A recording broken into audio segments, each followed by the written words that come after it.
Привет на всички! Отново съм аз. Включвам се с малко по-различна тема от суровата растителна храна, като начин на хранене, начин на живот, тъй като това е нещо, което максимално практикуваме и нещо, което споделям много в социалните медии, но не е само това. Моят живот не е ограничен само до това, да съм спец. В моя живот, моята кошница, още няколко теми, които аз си мисля, че са класни теми. Всичко, което е относно децата и не само отглеждането на деца, за развиването на индивиди, за обучението, за връзките между хората, как създаваме стабилни връзки между хората и как създаваме общност около себе си, нашия малък свят около нас, как да допринесем към него и как той да допринесе към нас. Това са теми на разговор, които и да сме в баланс в същото време. Тоест, теми, които съм установила, че на мен ми подобряват живота, базирано на това, на моята дарба, за това да намеря верното проучване, за да направя верните заключения, да имам този опит да споделя с децата, тъй като когато не се случи нещо, знаете ли какво правя? Когато чета книги и намирам ключови идеи, аз ги записвам.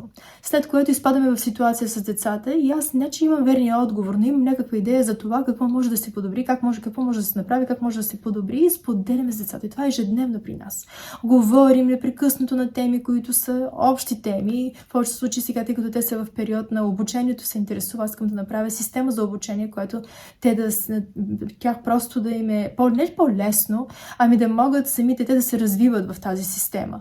И това са неща, за които вече специално за това работя още 6 години започнах. Така че от проблемите, които се създадоха тук, и изведнъж започнах да проучвам и си направих система, в която вече започна да нагласям нещата. Може би ще споделям, ако искате още повече в социалните медии да говоря за тези неща, за хората, които успяват да се справят с и в учене, и в работа, какви трикове съм намерила и какви неща прилагаме ние.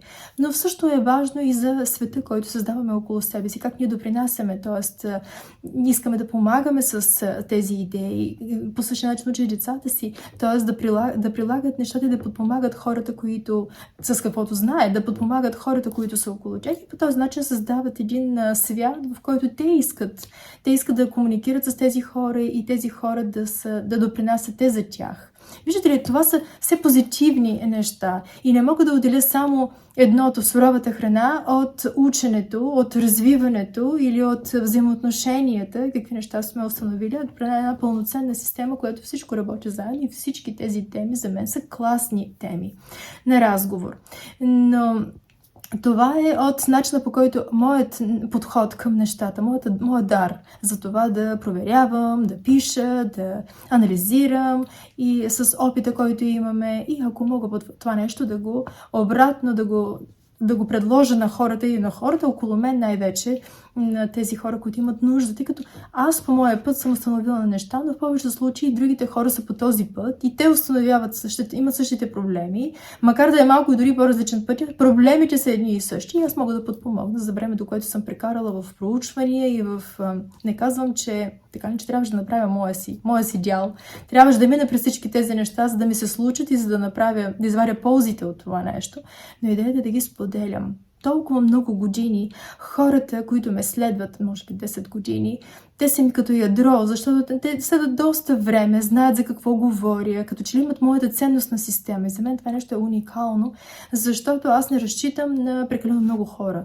Даже избягвам прекалено много хора, защото това е трафик за мен, който аз не искам да се занимавам. Не искам да се занимавам с хора, които нямат моята ценностна система, които не разбират аз за какво говоря, които са само за 1-2 месеца, може би се догаждат и след това дори аз нямам отношение, искам да имам отношение към такива хора. За мен е по-важно да е истината с хората, които, т.е. както те ме следват и по този начин аз да се обръщам към тях по някакъв начин, да комуникирам с тези хора, които са като мен, разбират ме за какво говоря и взаимно да се подпомагаме. Аз да допринеса с това нещо, което моя дарба и по този начин с тяхната обратна връзка, аз да го върна в социалните медии и направо да направя още по-голям импакт. Импакт за мен е вярната дума, а не да имаш последователи, а не да направиш платени продукти. Колко платени продукти можеш да направиш ти и какъв импакт можеш да имаш с няколко блогове или с няколко книги или каквото и да правиш там, не знам още какво правя. правят.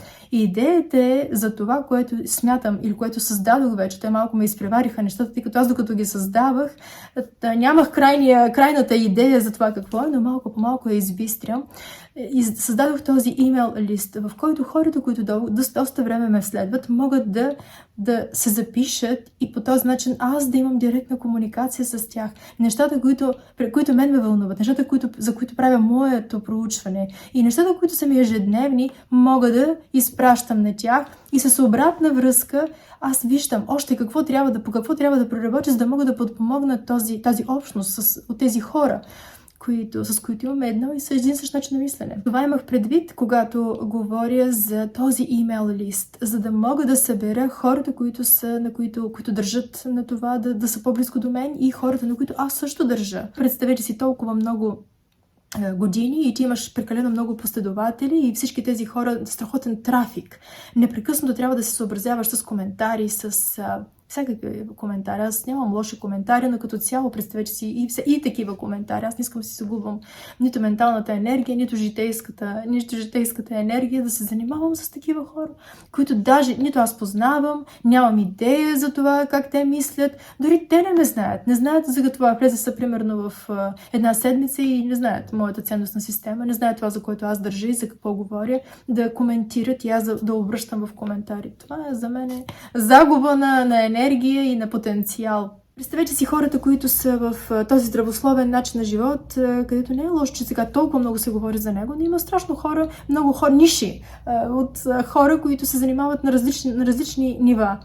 И си представете ниша на здравословен начин на живот, ниша на хората, които са по диета, някаква диета. И здрасти! И ниша на хората, които се занимават и говорят само за това как да добавят повече плодове, зеленчуци и зеленолистни, независимо от това какъв е начинът им на хранене. Само секунда, я и да... И това е толкова малка ниша. В същото време има други хора. Има смути в хладилника, може да си вземеш. Има смути. Си представете за другата тема, която говоря. Хора, които са в продуктивността, но те са на това колело колко още мога.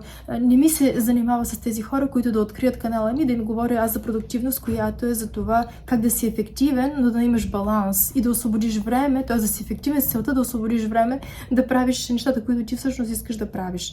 Тоест, от тези двете малки ниши, аз искам да направя ядро и да се занимавам да общувам с такива хора, които са в моето ядро. Затова за този имейл лист толкова много държа и толкова имам селективна практика за това. Но всичко е как да подобрим нещата. Все класни теми. И по същия начин с ученето толкова много ниша, за които мога да ви говоря. Това е ниша за менеджмент на ученето, ниша за менеджмент на знанието, докато стигнеш до разковничето, за това хората, които се интересуват как наистина, какво да направя аз, за да мога да подобря уменията си. Всичко е до уменията за това, за да уча, да съм по-ефективен, да уча на по-високо ниво, където за учене на по-високо ниво, да не е на елементарно ниво, само запаметяване или записване на красиви бележки. Това са много неща, за които мога да говоря, неща, които при мен са факт, че по този начин ние ги живеем. Живеем дълго години, обсъждаме и подобряваме доколкото можем. Защото за това говоря тези хора, които са в моя имейл лист, са моето ядро, хората, които искам да поддържам и те да ме поддържат, за да можем да станем още по-успешни. Това е идеята за писмото на Ирина и ако ви интересува, винаги може да ми пишете, може да се запишете и ако темите на разговор и на вас са ви интересни, е окей. Но ако не са ви интересни, също е окей. По същия начин и аз подхождам, но тема, за това говоря, за това и ще пиша. Темите на разговор, които са как да добавим повече плодове, зеленчуци и зеленолистни в диетата си, всичко, което е за децата, всичко, което е за начина, по който системи, които съм направила и по които работим, намираме начин как да се справим и с неуспеха. Всичко, което е за образованието, тъй като в момента това нещо е тема на разговор за мен и ще ви споделя в последствие в детайли защо го имам предвид. Всичко, което е за лидерството, т.е. как създаваме общности около нас и как запазваме баланса си.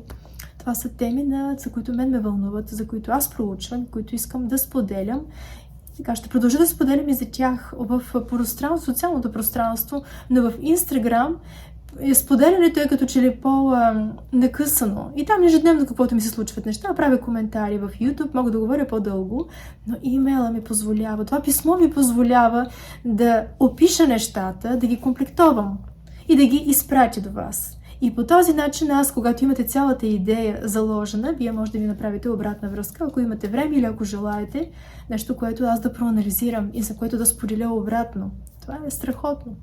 Може да се окажат неща, които аз не съм видяла, нужди, които не са покрити на някой друг, които аз може да имам идея веднага. Даже да не се налага да се проучват неща. Мога да имам верния ментор, мога да имам вярната система, мога да имам вярната информация, вярното проучване, мога да явя верния опит, житейски опит, всичко до това, което мога да принеса веднага, без да се налага проучвания. Когато става въпрос за тези теми. В моята кошница са тези класни теми. Това е от мен. Оставям линк към моя имейл адрес и се надявам да ми пишете и за обратна връзка.